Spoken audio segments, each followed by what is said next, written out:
Selamat datang di Accounting, saatnya merupiahkan transaksi. Hari ini kita akan sharing salah satu mata pelajaran akuntansi, yaitu akuntansi keuangan menengah atau yang biasa kita singkat AKM. Khusus sesi ini kita akan bahas chapter 11 yang akan terdiri dari 3 part. Part pertama itu akan bahas khusus depreciation. Oke, seperti biasa, ini adalah sumber buku yang digunakan. Judulnya Intermediate Accounting yang IFRS Edition, edisi ketiga.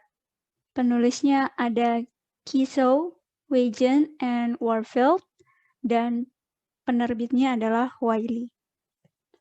Oke, sebenarnya di chapter 11 ini akan ada 3 pembahasan utama yang terdiri dari depreciation, impairments, and depreciation.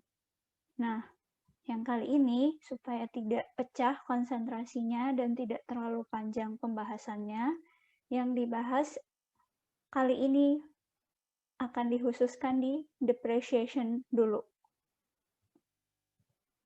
Nah, depreciation itu salah satu proses akuntansi di mana tujuannya adalah mengalokasikan biaya aset berwujud ini ke akun expense, yang tentu pengalokasiannya dilakukan secara sistematis dan rasional selama rentang periode tertentu, di mana aset ini pada rentang periode ini diprediksi memberikan manfaat dari penggunaannya.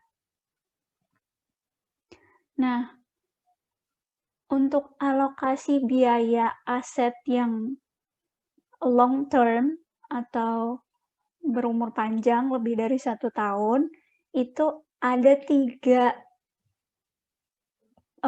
istilah penyusutan yang berbeda gitu. Untuk yang fixed asset atau aset tetap seperti gedung, mesin, kendaraan, dan lain sebagainya, itu istilah yang digunakan adalah depreciation. Sedangkan untuk yang aset tidak berwujud seperti franchise, license, hak cipta, hak paten, itu istilah penyusutan yang digunakan adalah amortization. Dan untuk yang mineral resources seperti mungkin gas, minyak, ataupun batu bara, penyusutan yang digunakan adalah depletion. Gampangnya, ketiga aset ini kan bukan jenis aset yang umurnya tidak terbatas gitu. Ketiga aset ini punya umur manfaatnya. Misalnya aja, mobil itu nggak selamanya bisa digunakan. Ada prediksi mungkin mobil ini cuma bisa bermanfaat sekitar 10 tahun. Nah, oleh karena itu, setiap tahunnya pasti diekspektasikan akan ada penyusutan nih. Nilainya nggak mungkin sama ketika di awal beli. Pasti ada penyusutan. Atau nilainya itu akan menyusut lama-kelamaan. Entah itu karena usang, ataupun lain-lain. Itulah namanya penyusutan. Jadi, aset itu karena ada batas masa manfaatnya, jadi diekspektasikan tiap tahunnya ada nilainya itu menyusut gitu. Oke, sekarang kan kita fokusnya ke depresiasi. Dalam proses menghitung depresiasi setiap aset tadi, khususnya yang fixed asset ya, itu ada beberapa hal yang perlu diperhatikan. Yang pertama, kita harus menentukan dulu nilai yang bisa didepresiasi itu berapa, depreciation base-nya berapa. Terus yang kedua, umur manfaat si aset ini berapa lama. Dan yang ketiga, metode apa sih yang cocok digunakan untuk mendepresiasi aset ini. itu berdasarkan kebijakan perusahaan mau pilih metode yang mana. Nah, masuk ke proses depresiasi yang pertama, yaitu menentukan depreciable base. Untuk menentukan depreciable base, kita harus melihat dua faktor, yaitu original cost dan residual value. Untuk original cost, itu adalah harga perolehan dari aset. Harga perolehan itu bisa terdiri dari harga pembelian dan biaya-biaya lain yang berkaitan dengan proses pengadaan suatu aset gitu.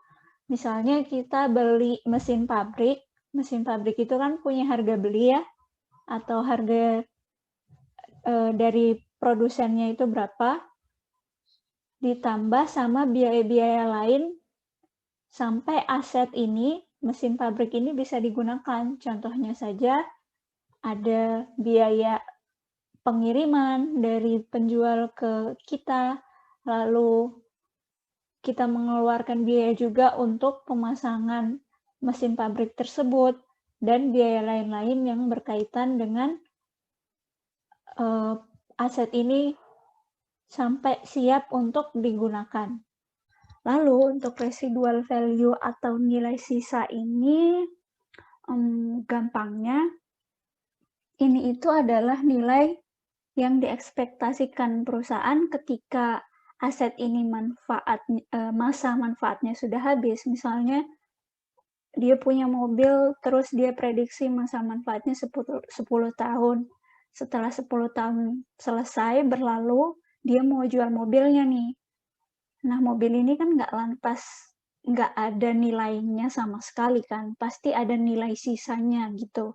Meskipun tiap tahun dari tahun pertama sampai tahun ke-10 itu sudah mengalami penyusutan tadi atau depresiasi, nilainya makin menyusut, makin sampai kecil, tapi kan nggak lantas nol. Mungkin dia udah nggak bisa beroperasi, tapi rangkanya masih ada yang kalau kita jual ke tukang besi bisa laku 1.000 euro. Nah, gampangnya seperti itu. Jadilah nilai depresiasi yang dijadikan dasar dalam perhitungan itu sebesar $9.000. Proses yang kedua yaitu menentukan service life atau umur manfaat. Nah, seperti yang sudah aku jelaskan sebelumnya bahwa umur manfaat itu berbeda dengan umur fisik suatu aset gitu. Misalnya, mesin pabrik tadi, secara fisik dia bisa mampu bertahan 100 tahun lebih, apalagi yang bahannya besi. Tapi dari segi service life, mesin tadi ini mungkin hanya bisa berfungsi dengan baik selama 5 hingga 20 tahun saja. Adapun suatu perusahaan itu biasanya menghentikan suatu aset karena dua alasan, melihat secara fisik, dan yang kedua, melihat secara nilai ekonomi asetnya. Secara fisik gampang saja, apakah aset itu masih proper digunakan atau sudah rusak-rusak nih. Terus yang secara ekonomi, kita lihat in education dari segi tingkat kualitas dan kuantitas yang dihasilkan. Contoh mesin pabrik, kualitas yang dihasilkan itu masih bagus nggak? Misalnya dia produksi barang yang awalnya barangnya rapi, jadi dengan baik, ternyata sekarang sudah mulai ini terganggu kualitasnya. Banyak produk-produk yang gagal. Atau dari segi kuantitinya biasanya mampu memproduksi 100 barang, sekarang hanya tinggal 75 barang saja. Lalu supersession, bisa saja perusahaan ingin mengganti dengan teknologi mesin pabrik yang lebih canggih lagi supaya produksinya menjadi lebih baik dari segi kualitas dan lebih banyak dari segi kuantiti. Lalu obsolescence scan, mungkin mesin pabrik ini sewa dan masa sewanya sudah habis sehingga perlu diganti dan perusahaan memutuskan untuk menyewa aset yang lain. Setelah menghitung nilai yang dijadikan dasar untuk menghitung depresiasi, kemudian sudah menentukan juga umur manfaat dari aset yang akan didepresiasi, selanjutnya perusahaan akan memilih metode apa nih yang akan digunakan untuk menghitung depresiasi. Ada 4 metode di akuntansi, yaitu ada activity method, straight line method, yang ketiga dimension itu terdiri dari sum of the digits, dan declining balance method. Kita bakalan membedakan keempat metode tadi supaya teman-teman kalau nanti jadi manajer keuangan tinggal pilih nih yang sesuai sama perusahaan atau yang sesuai sama manajemen kalian tuh yang mana. Contohnya ya, cost of trend atau harga perolehan sebuah tren itu $500.000. Terus dia punya manfaat, masa manfaatnya atau umur hidup si aset ini diestimasi selama atau sekitar 5 tahun.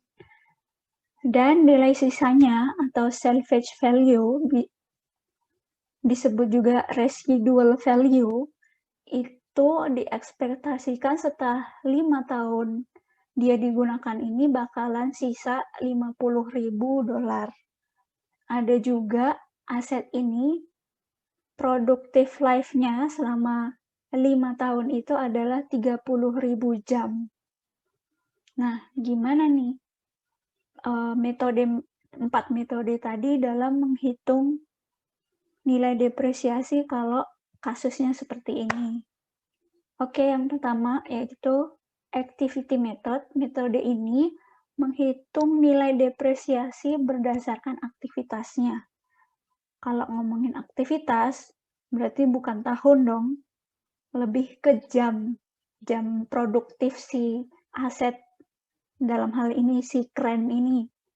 Nah, rumusnya di activity method itu kita ngitung dulu nih si depreciable base tadi.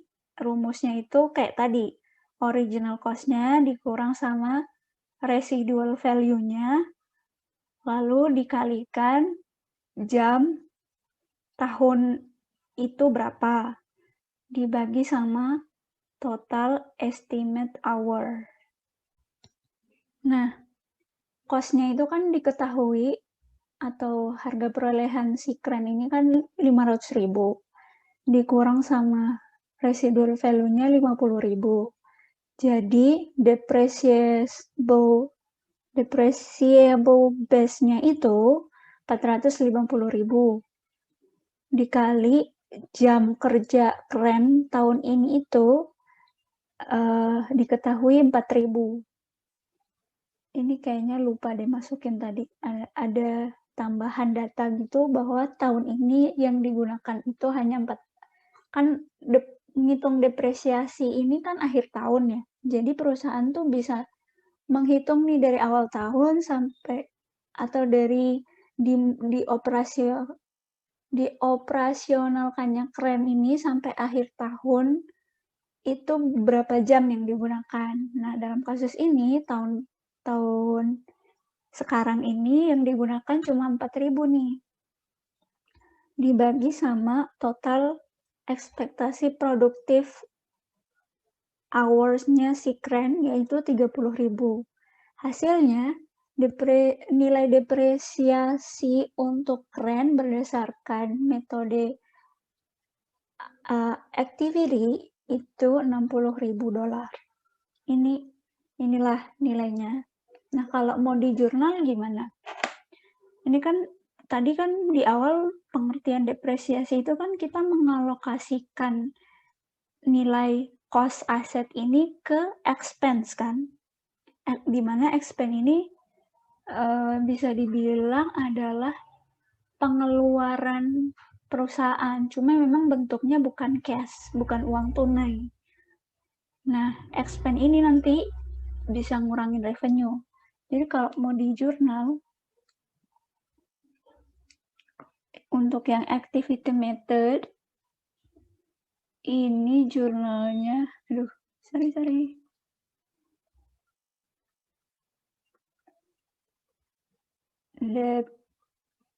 Depresi, oh my god.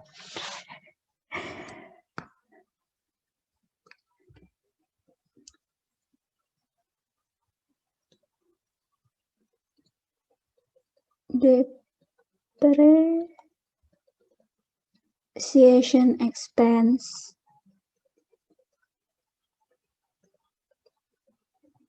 Terus kreditnya accumulated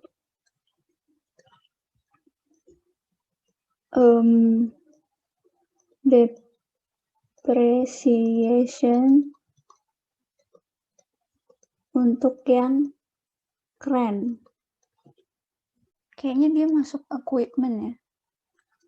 Kita kelompokkan saja dalam equipment atau peralatan. Nilainya berapa? Sebesar depreciation chart.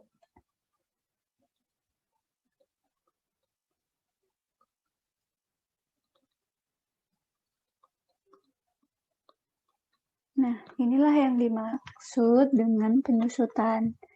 Nilai 60.000 ini akan mengurangi si cost of rent ini yang awalnya 500.000.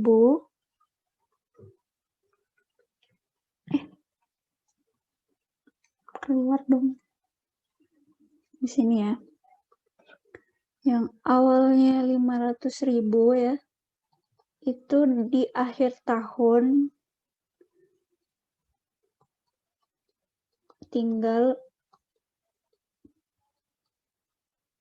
440. Ini yang dimaksud penyusutan tuh ini. Nah, ini kan baru tahun pertama ya. Masih ada tahun keempat, tahun ketiga, tahun kedua, dan tahun terakhir berarti. Karena kan diestimasi masa manfaat si kren ini cuma 5 tahun. Itu metode pertama, activity method. Terus metode yang kedua, oh ya, ditekani lagi ya, activity method itu menekankan pada aktivitas si aset, di mana yang dimaksud dengan aktivitas si aset ini berapa jam sih penggunaan si aset, atau mungkin aset lain apa ya selain jam. Ya sih, lebih ke jam penggunaan, activity method. Terus yang kedua, itu yang straight line method atau metode garis lurus, itu dia berdasarkan tahun, gitu. Jadi, berapa depreciable base-nya dibagi sama estimate service life yang 5 tahun ini, hasilnya kan 90.000. Ya udah, itu udah nilai paten depreciation expense tiap tahunnya itu 90.000. Beda kalau sama yang activity method, karena pasti tiap tahun jam penggunaannya itu berbeda. Bisa aja tahun ini cuma 400 dari 30.000 total yang diestimasi, tahun depan mungkin bisa lebih banyak, 5.000 atau cuma 3.500. Yang jelas productive life-nya itu maksimal diestimasi cuma 30.000 jam gitu.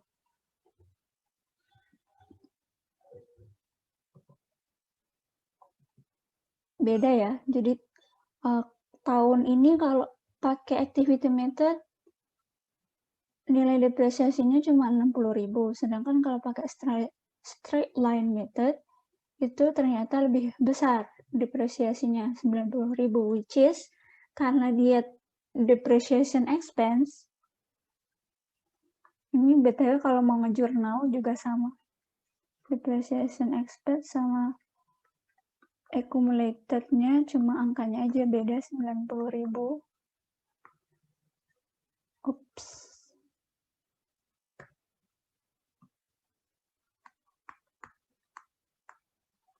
Kalaupun di jumlah ini tadi kerennya kalau pakai activity method 440, berarti kalau pakai straight line akhir tahun ini kerennya itu cuman sebesar 500 dikurang 90, jadinya cuma 410.000 aja. Nilai asetnya jadi lebih kecil, terus karena ini depreciation expense itu mengurangi revenue atau pendapatan perusahaan, jadi revenue-nya juga semakin kecil karena pengurangnya makin besar kalau pakai straight line method. Ya kesimpulannya jadi asetnya lebih kecil, revenue-nya juga lebih kecil karena expense-nya lebih besar. Terus yang metode ketiga, sum of the years digit, seperti namanya, ini kita menjumlahkan jumlah digit dari tahun manfaat aset gitu. Misalnya kan tadi 5 tahun ya. Ya udah kita jumlahin aja itu. 5 tambah 4 tambah 3 tambah 2 tambah 1. Jadi nanti denominator atau penyebutnya itu jadi 15 ini. Nah, gimana kalau 20 tahun? Ya udah berarti tinggal 20 ditambah 19 tambah 18 tambah 17 tambah 16 dan seterusnya. Cuman kan repot ya kalau umur masa manfaatnya sampai sepanjang itu. Jadi ada rumus yang memudahkan nih. Kalau misalnya 20 tahun, kalau misalnya umur manfaatnya kebanyakan ya, pakai rumus ini aja nih untuk menghitung ini. Gunanya menghitung ini tuh karena akan digunakan di sini sebagai depreciation fraction di bagian denominator atau penyebutnya.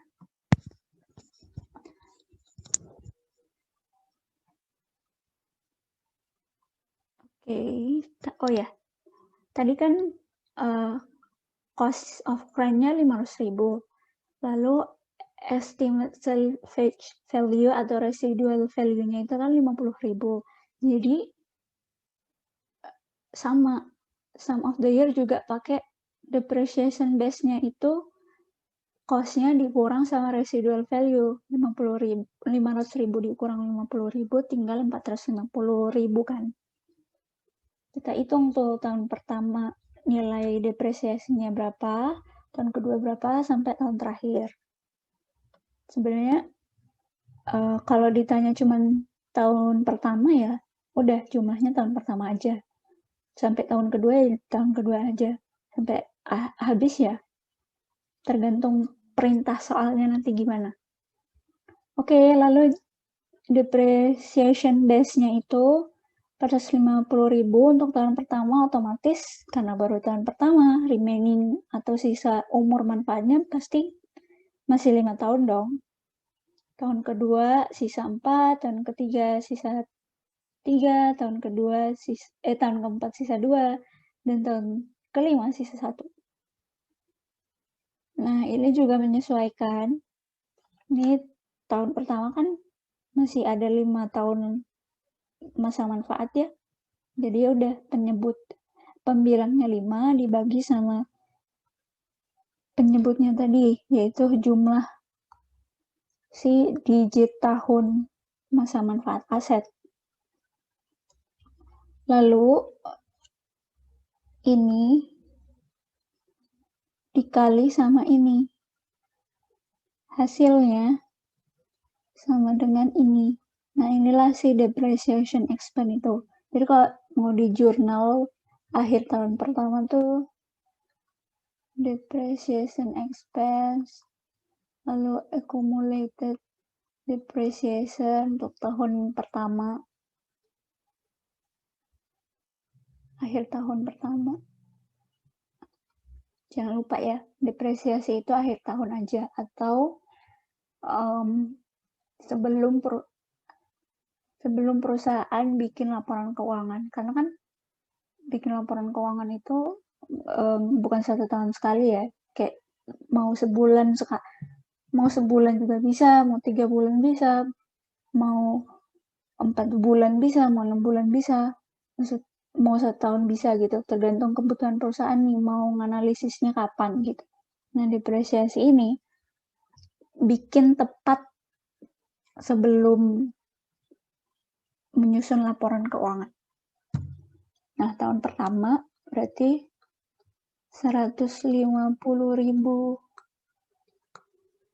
Akhir tahun kedua berarti yang ini, akhir tahun ketiga ini, 4 ini, 5 ini. Nah, pengaruhnya ke nilai keren tadi berapa? Kalau berdasarkan sum of the year, tahun pertama itu dia tuh nilai asetnya turun 150.000. Tadi kan cost awalnya itu 500.000 ya, bukan 450.000 loh. Kan ini udah dikurangi nilai residual, sedangkan nilai residual itu adalah nilai yang diekspektasikan perusahaan masih sisa ketika masa manfaatnya habis. Jadi, depreciation expense-nya ini mengurangi cost, bukan depreciation base-nya ini ya, yang udah dikurangi nilai residual ya. Beda loh, nilai residual itu nanti di sini nih. Setelah ini nggak ada sangkut pautnya sama depreciation expense ketika di laporan keuangan. Nah, asetnya tadi 500 dikurang 150 berarti sisa nilai keren akhir tahun pertama itu 500 dikurang sama 150 tinggal 350. 300 tahun kedua 500 tetap 500 ya. Nilai originalnya tuh dilaporkan tetap 500. Cuman ininya aja 150 ditambah 120 jadi 270. Nah, tahun kedua ini sisa si keren ini nilainya tinggal 230. Dan seterusnya. Ininya tetap accumulated depreciation-nya aja yang tiap akhir tahun tuh nambah. Ini prinsip kalau ngelaporin di laporan keuangan. Karena nggak mungkin kita biar si pembaca keuangan tuh tahu kalau misalnya original cost asetnya itu 500.000 dan tiap tahun penyusutannya itu bukan tiap tahun. Akumulasi nilai penyusutannya itu sebesar ini. Akumulasi.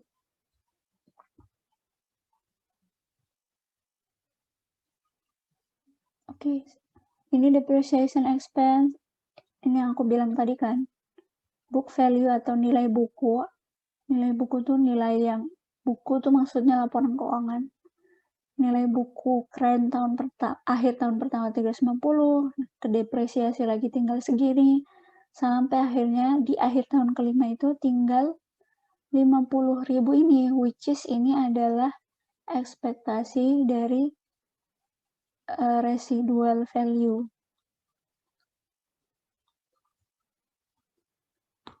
Oke, metode yang keempat yaitu declining balance method. Yang perlu di-highlight dari metode ini adalah dia multiple of the straight line method atau 2 kalinya nilai straight line method. Contohnya tadi kita sudah dapat nilai straight line methodnya itu depresiasinya sebesar 90.000 per tahun. Itu 90.000-nya berapa persen dari nilai depreciable base, which is 90.000 dibagi 450.000 dikali 100, maka straight line method ini rate-nya 20% dari depreciable base. Nah, declining balance method itu 2 kali nilai rate atau nilai persen dari straight line-nya itu. Kalau straight line-nya 20%, berarti declining balance method-nya 20% dikali 2, sama dengan 40% yang akan kita pakai di sini sebagai tarif penurunan nilainya. Nah, yang kedua, yang perlu di-highlight juga adalah untuk depreciable base-nya, itu metode ini tidak mengurangkan salvage value atau residual value. Jadi dia pakai cost original saja. Nah, kenapa demikian? Karena untuk metode ini yang diekspektasikan adalah di akhir masanya itu bukan 0, tapi sebesar nilai sisanya. Makanya tidak digunakan di sini untuk mengurangi original cost.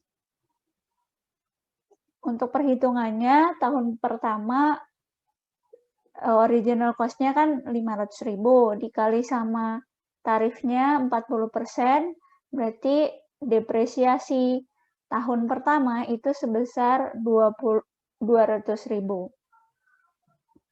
Nah, akumulasi depresiasi atau jumlah depresiasinya untuk tahun pertama karena baru 1 kali depresiasi ya, berarti 200.000 saja. Untuk book value-nya tinggal dikurangkan cost tahun atau book value awal tahun dikurang sama accumulated depreciation, maka book value akhir tahunnya tinggal 300.000. Tahun kedua, book value akhir tahun kemarin kan pasti jadi book value awal tahun kemudian kan. Jadi ini 300.000 dikali juga sama tarifnya tetap sama setiap tahunnya, sama dengan depresiasi tahun kedua itu 160.000. Akumulasi depresiasinya karena sudah terdepresiasi 2 kali, berarti 200.000 ini ditambah 120, maka akumulasi depresiasi tahun kedua sama dengan 320. Nah, ini mengurangi si cost-nya tadi ini yang 500.000, sehingga book value akhir tahun kedua tinggal 180.000. Sudah terjadi 2 kali penyusutan, yaitu 200 dan 320.000, maka akhir tahun kedua nilai asetnya itu tinggal 180, dan begitu pun selanjutnya sampai pada nilai sisanya yaitu 50.000. Oh ya, untuk yang tahun terakhir, itu kan angka terakhirnya harus sebesar nilai sisa kan, di akhir tahun masa manfaat. Nah, ada yang unik nih di sini. Ini seharusnya 64.800, kalau dikali sama 40% kan harusnya 25.920.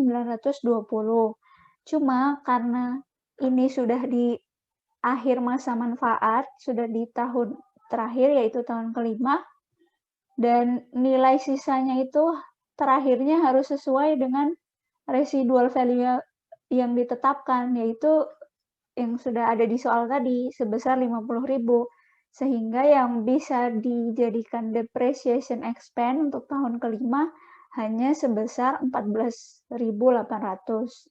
Jadi 64.800 dikurang 14.800 jadinya pas akhir nilai buku aset itu atau residual value akhir tahun masa manfaatnya sudah sesuai ketentuan yaitu 50.000. Jadi penurunannya hanya bisa sebesar ini, karena kalau mengikuti jumlah asli ini yaitu sebesar 25.900, nanti hasilnya di sini tidak 50.000, melainkan 64.800 ini dikurang dengan 25.920 itu nanti di sini cuma tinggal 38.880, tidak cocok sama ketentuan residual value yang ditetapkan. Kalau diminta jurnal, ya kayak tadi, depreciation expense, terus accumulated depreciation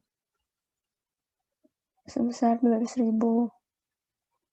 Ini untuk akhir tahun pertama. Akhir tahun kedua, di jurnal lagi segini. Akhir tahun ketiga segini. Akhir tahun keempat segini. Akhir tahun kelima segini. Oke. Kalau kita mau coba bandingkan lagi, yang tahun pertama itu kalau pakai declining balance method 300.000. Gede di awal, makin lama makin kecil ya nilai depresiasinya, dan nggak sama. Maaf, salah. Bukan yang ini maksud saya ya, tapi yang ini, expense-nya, yang bakalan mengurangi revenue. Gede di awal, makin lama makin kecil nilai penyusutannya. Dan berbeda-beda. Ini juga karena kan ininya makin kecil ya. Dan depreciable base-nya tetap sama sih. Tetap 405.000 setiap tahunnya. Cuman bedanya adalah si umurnya ini. Kalau si straight line, dia sama tiap tahun angkanya 90.000 terus. Kalau yang activity method tergantung jam penggunaan setiap tahunnya. Jadi kalau dilihat tahun pertama ini si activity method 60.000, straight line 90.000,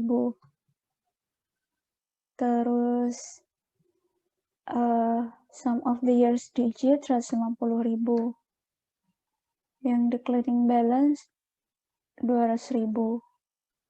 Jadi lebih besar yang declining balance, tapi makin lama makin kecil dia dibandingkan sama ini yang nilainya tetap tiap tahun, tapi sama nilainya tetap 90.000 kan, sedangkan yang ini berbeda, makin tahun makin kecil, ini juga. Jadi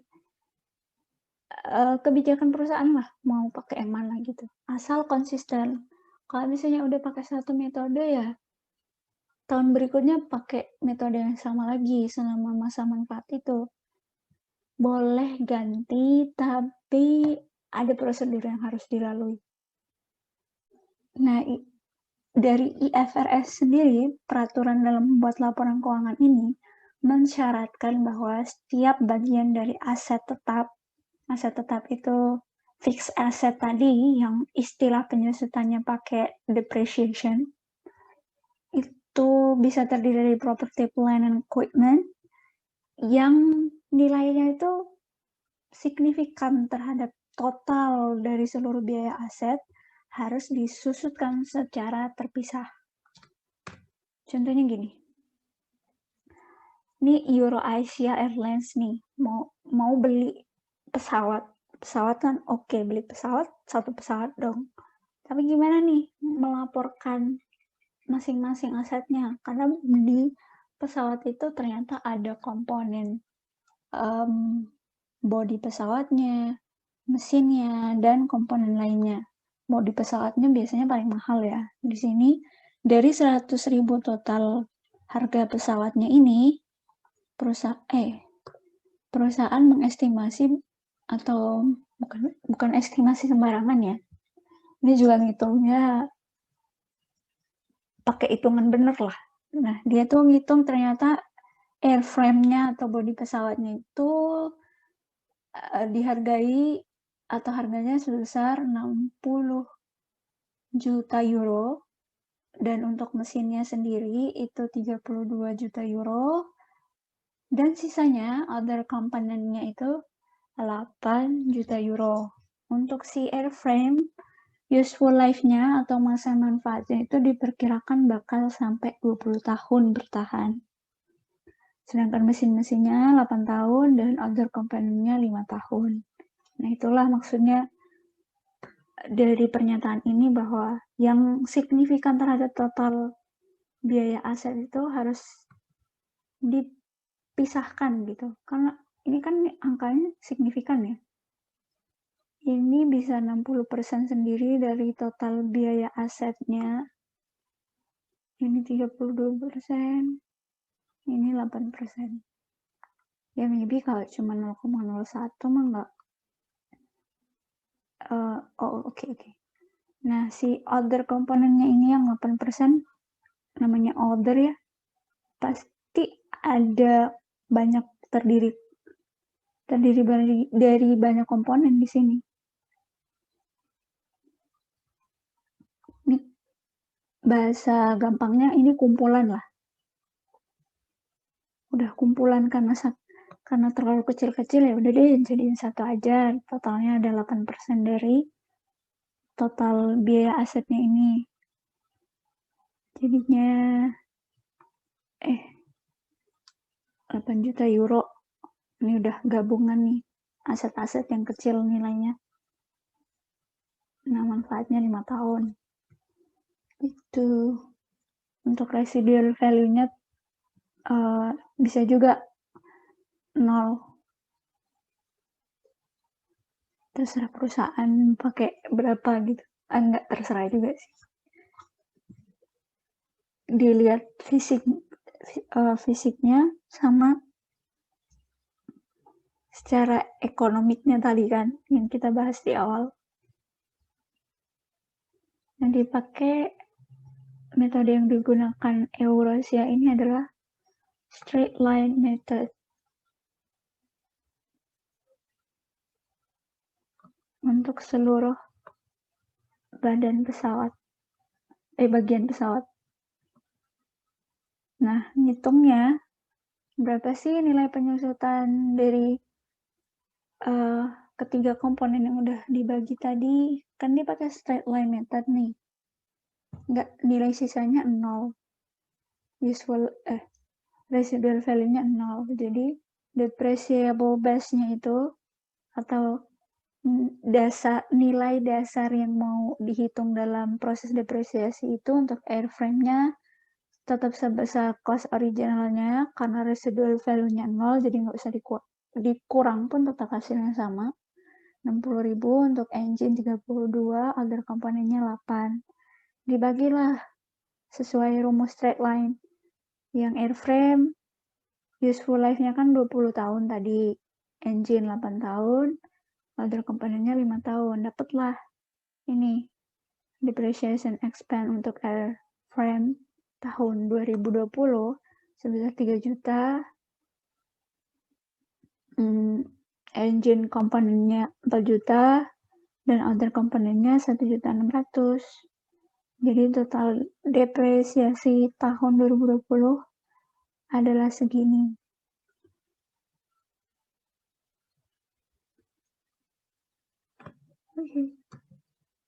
Nah, ini kalau mau ngejurnal ya.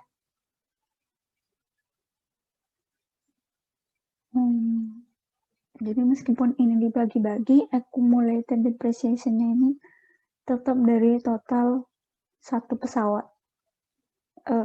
Satu pesawatnya itu dicatat sekalian gitu. Ini kan jurnal akuntansi ya, atau catatan akuntansi. Jadi satu pesawat itu dicatat sekalian.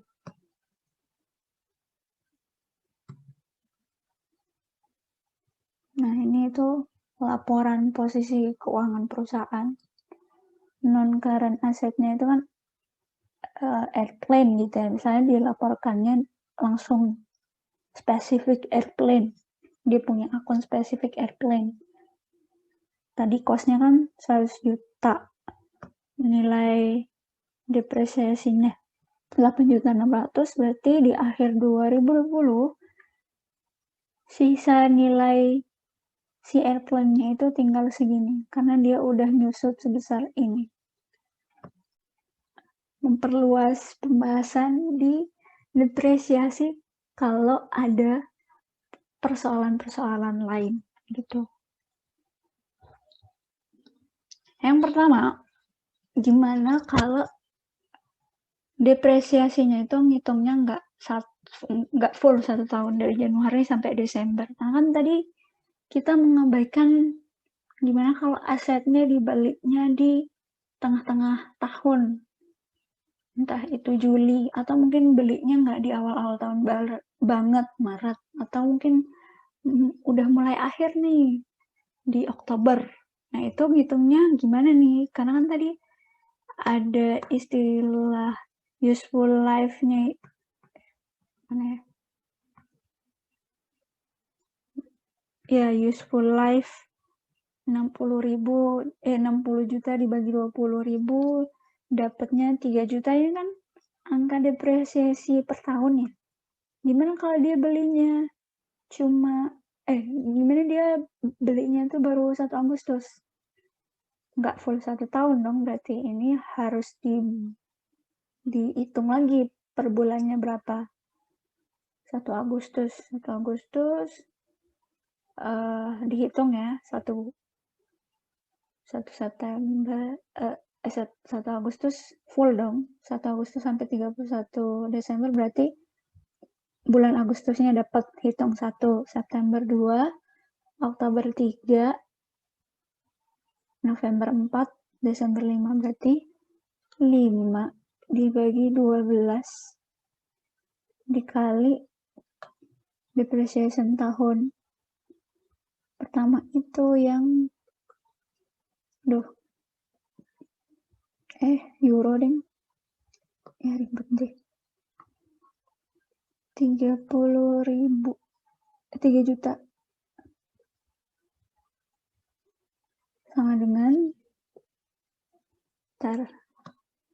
gue mulai kemampuan menghitung aku.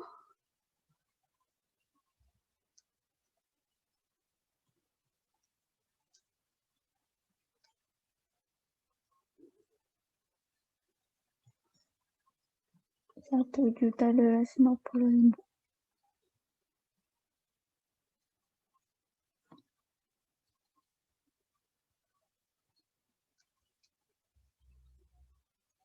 Ya, jadi dia nggak full. Untuk misalnya dia baru beli 1 Agustus 2020, untuk akhir tahunnya dia tidak melaporkan sebesar 3 juta karena dia dapat masa manfaatnya baru 5 bulan aja. Jadi yang dilaporkan dan dicatat itu hanya sebesar ini. Nanti laporannya juga nggak segini harusnya, jadi 1.250.000. Ini pun harus dibagi 5/12 bagi ini pun demikian. Jadi totalnya nanti nggak segini. Itulah maksud dari partial periode laporan keuangan yang biasanya Januari sampai Desember. Terus beli asetnya Agustus atau Maret atau Desember tanggal 1. Itu. Ini lewatin aja, ntar kalian pusing. Nah, kalian pasti bingung. Kalau misalnya ada aset gitu ya, kayak mesin, udah diprediksi awalnya tuh, oke, dia punya manfaat 8 tahun. Masa sih bakalan pasti kayak gitu? Gimana kalau kita perbaikin mesinnya dan umurnya makin lama? Tenang aja, bisa kok direvisi.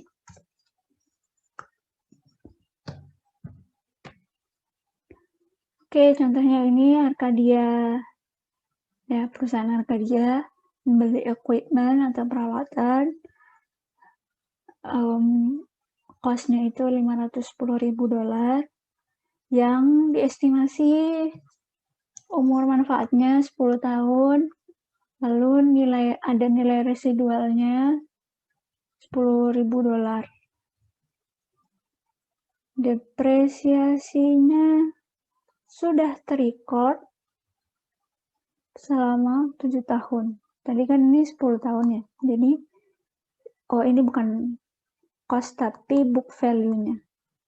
Maybe. I don't know. I'm not sure. Ya, antara book value setelah dikurangin 7 tahun akumulasi depresiasinya tinggal segini atau ini original value-nya, itulah pokoknya ya. Dan spin record, oke. Dan di tahun 2019, which is tahun ke-8, itu diestimasi ternyata umurnya bukan 10 tahun lagi, tapi udah jadi 15 tahun. Residual value-nya, dengan residual value yang baru, $5.000. Pertanyaannya, jurnal untuk what is journal entry to correct the prior? Oke. Ini berarti jurnal untuk mengentry tahun ke-7. Mengentry, menginput, entry itu input. Ini tahun ke-7. Prior itu kan sebelum kan. And then calculate, menghitung depreciation expense yang tahun 2019, which is tahun ke-8.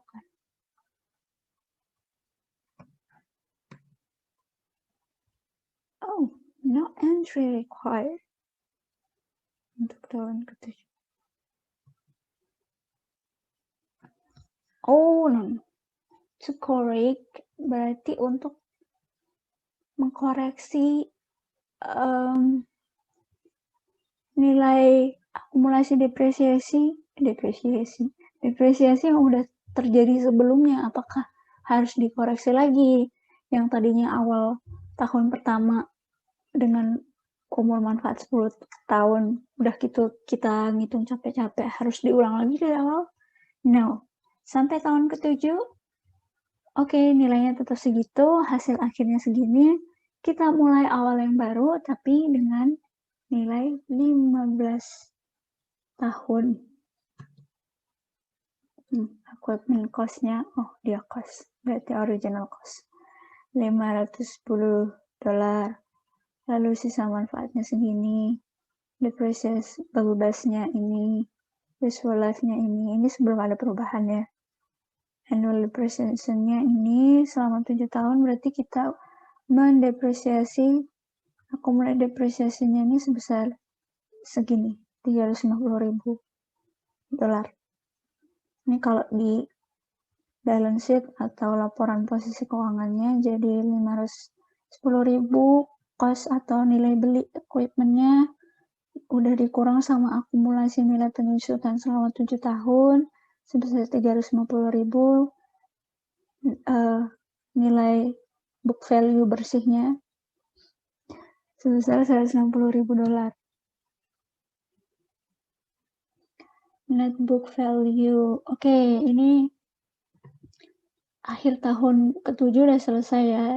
Udah di jurnal segala macam, udah sampai masuk ke laporan keuangan juga. Berarti udah clear untuk akhiran 2007, akhir tahun ke-7. Kita masuk nih ngitung akhir tahun ke-8, which is itu 2019. Net book value-nya tadi kan tinggal $160.000. Dan umur nilai sisanya 5.000, nilai sisa yang baru. Berarti depreciable base-nya itu 155. Useful life remaining yang baru, yang tadi awalnya 10 tahun dikurang 7 tahun, harusnya sisa atau remaining useful life-nya itu kan 3 tahun. Tapi ada perubahan nih, ternyata setelah dianalisis lagi, dia nambah nih, masih bisa sampai 15 tahun. Entah mungkin karena ada perbaikan, ya, mesinnya ditambahin spesifikasi tertentu, jadi lebih jago gitu. Lebih jago.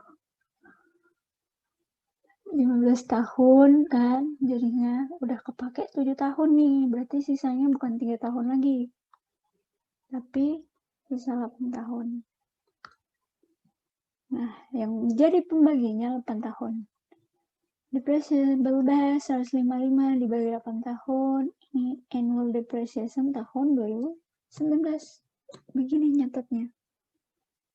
Jadi nanti 160.000 yang ini dikurangin sama yang ini, atau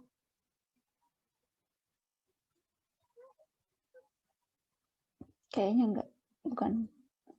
Tetap ya, kembali ke konsepnya, tetap 510.000 kalau dilaporin di balance sheet ya, atau laporan posisi keuangan. 350.000 tadi ditambah sama accumulated depresiasi yang baru 19.375. Berarti 3697 375.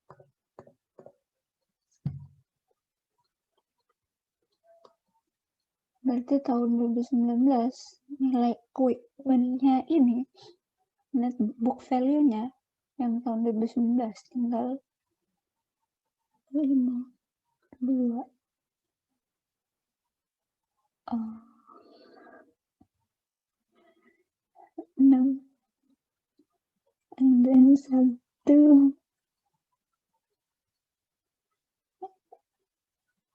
berapa nih?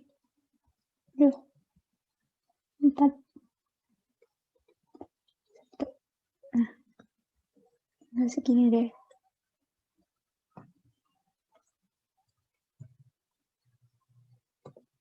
Yang ini 2018, yang ini 2019. Kita ini ada soal untuk menghitung depresiasi pakai 4 metode tadi, supaya bisa paham seluruh metodenya gimana. Tapi realnya perusahaan untuk satu aset atau keseluruhan aset ya, itu pakai satu metode aja. Kalaupun ganti, ya itu ada syarat-syarat, nggak asal ujuk-ujuk ganti aja, karena balik lagi, akuntansi pengen melaporkan laporan keuangan yang comparability, yang apa ya, yang nilainya itu nggak sembarangan.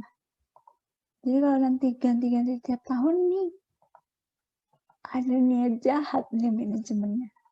Karena kan tadi depreciation expense per tahun untuk setiap metode itu beda-beda kan. Untuk straight line sendiri dia setiap tahunnya nilainya sama. Untuk activity method tergantung activity hour-nya. Sedangkan sum of the year beda-beda tiap tahunnya tadi kan. Double declining juga beda-beda tiap tahunnya. Makin lama makin kecil. Dua ini. Sum of the year sama double declining makin lama makin kecil. Kalau perusahaan di awal-awal dia mau make yang activity method aja atau straightforward method aja, karena yang sum of the year sama double declining itu di awal-awal tahunnya tuh gede banget nilai depresiasinya. Nanti jatuhnya karena dia mengurangi revenue, nanti pendapatan perusahaan jadi kecil kan untuk di awal-awal tahun. Nanti di akhir-akhir tahun baru kita pakai yang ini sama yang ini, karena angkanya kecil, jadi revenue-nya gede gitu. Kalau dilihat dari sisi investor ya, investor jadi nyangkanya, oh ini revenue-nya gede nih. Makanya itu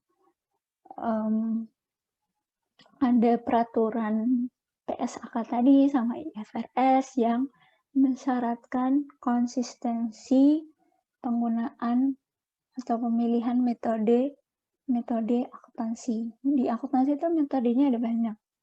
Kamu milih salah satu dan konsisten. Itu. Oke, yang pertama straight line method kita hitung ya. Yang ditanya adalah nilai depresiasi tahun 2019 pakai metode straight line method, nilainya berapa? Oke, nah ini nih yang tadi aku bilang, dia belinya nggak 1 Januari. Oh ini, nyontohinnya sama nih, Agustus juga, warna itu. Lu nggak enak deh warna biru, warna merah aja. 1 Agustus berarti Agustusnya full dong. Tanggal 1 sampai tanggal 30 full dihitung berarti 1 bulan. September 2 bulan. Oktober 3, November 4, dan Desember 5. Balik lagi tadi depreciable base-nya atau nilai dasar perhitungan depresiasinya. Original cost, which is 150.000, cost dari mesin, dikurang sama residual value-nya, 24.000. Kan? Ini depreciable base-nya sama dengan 126-an. Dibagi sama umur, useful life-nya. Its life is estimate. Umurnya diestimasi sebanyak 5 tahun. Dan untuk jam kerjanya totalnya 21 tahun. 21.000 jam. Nah, untuk straight line method per tahunnya dapatnya 25.200, cuman karena dia belinya di Agustus, jadi nilai depresiasi tahun 2019, which is dimulai dari Agustus sampai Desember, yang totalnya adalah 5 bulan, sebesar 25.200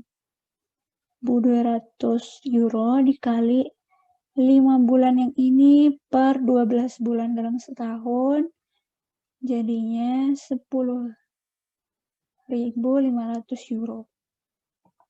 Untuk yang activity method sama pakai depreciable base, cost dikurang residual value, and then jamnya nih. Salah ini bagi.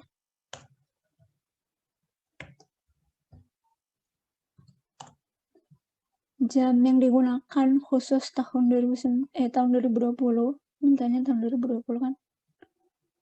Activity method 2020, assuming that machine usage was 800.000 hours. Ini udah ditetapkan ya untuk tahun 2020, khusus 1 tahun itu 800 jam. Ini udah ada di sini.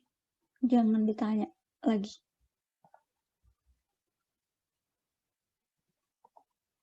Nah, 800.000 dibagi 21.000 jam, dapatnya segini, dikali sama depreciable base, jadinya tahun 2020 depresiasinya sebesar 4.800, lebih kecil dari yang ini, seperti biasa. Untuk sum of the year, karena 5 tahun, berarti 5 tambah 4 tambah 3 tambah 2 tambah 1, atau 5 dikalikan 5 tambah 1 dibagi 2, penyebutnya jadi 15 ya untuk di sini. Depreciation base-nya sama kayak activity method dan straight line, cost-nya dikurang residual value sama dengan 126.000. Depreciation fraction-nya yang ini 5 tahun dibagi total sum of the year-nya 15, jadilah depreciation expense per year untuk tahun 2019 ya, karena tahun pertama itu 42.000 per tahun. Untuk yang tahun kedua, ini berubahnya nih di depreciation fraction ini. Kalau tahun pertama 5 tahun, tahun kedua jadi sisa 4 tahun kan umurnya. Per tahunnya jadinya segini, makin kecil. book value-nya 126 dikurang 42 sama dengan 84. Book value tahun kedua, which is tahun 2020, book value-nya tuh nilai mesinnya ya. Yang awalnya 126 sudah dikurang 42, dikurang lagi depresiasi.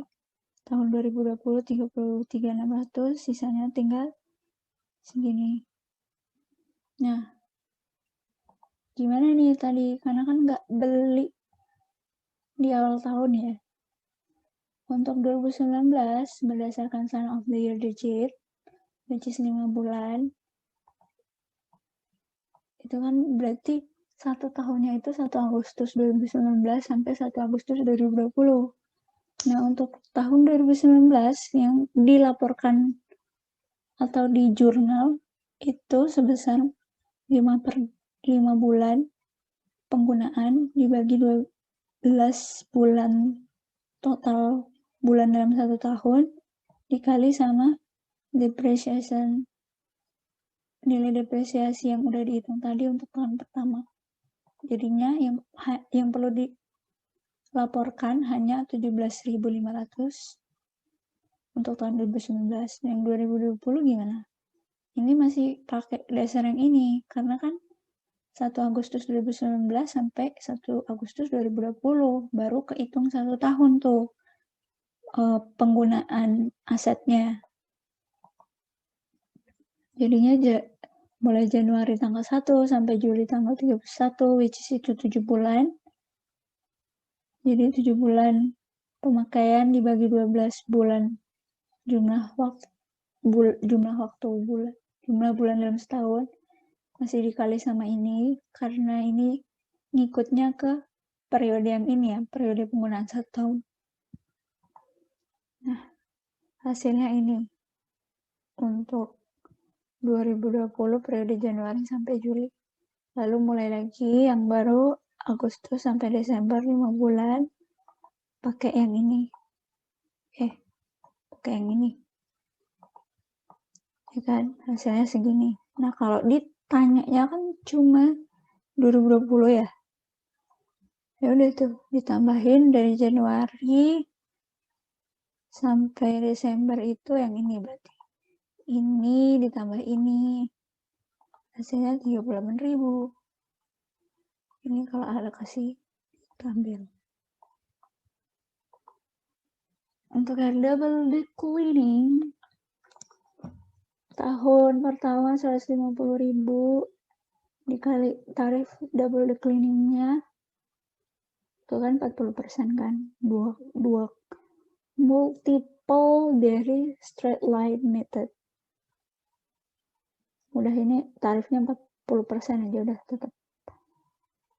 Jadi depreciation expense untuk full 1 tahun pertama 60.000. Ini untuk 1 tahun full. Untuk tahun kedua itu dia nggak pakai ini ya, nggak pakai cost lagi. Depreciable base-nya untuk yang double declining itu selalu berubah tiap tahunnya. Jadi pakai net book value, bukan lagi cost awalnya, cost originalnya. Cost originalnya 150.000. Ingat juga bahwa yang double declining ini nggak usah dikurangi residual value. Yang dikurangi residual value cuma ketiga metode tadi. 150.000 cost original dikurang accumulated depreciation-nya tahun kemarin 60.000. Jadi untuk tahun keduanya full 1 tahun itu depreciation expense-nya 36.000. Nah, ini spesifik untuk yang penggunaan 2019 mulai dari Agustus sampai Desember itu 60.000-nya dibagi 5/12 jadi segini. Untuk yang 2020 jadi segini. Sama prinsipnya kayak yang ini. Periodenya untuk periode penggunaan Agustus tanggal 1 2019 sampai Agustus tanggal 1 tahun berikutnya. Tapi untuk periode pelaporannya itu Januari sampai Desember.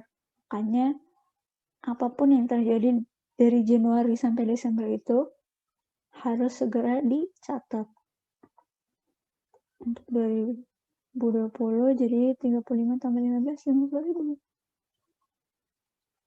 Udah deh, selesai untuk yang part 1. Terima kasih sudah mendengarkan. Semoga paham. Kalau misalnya ada yang salah,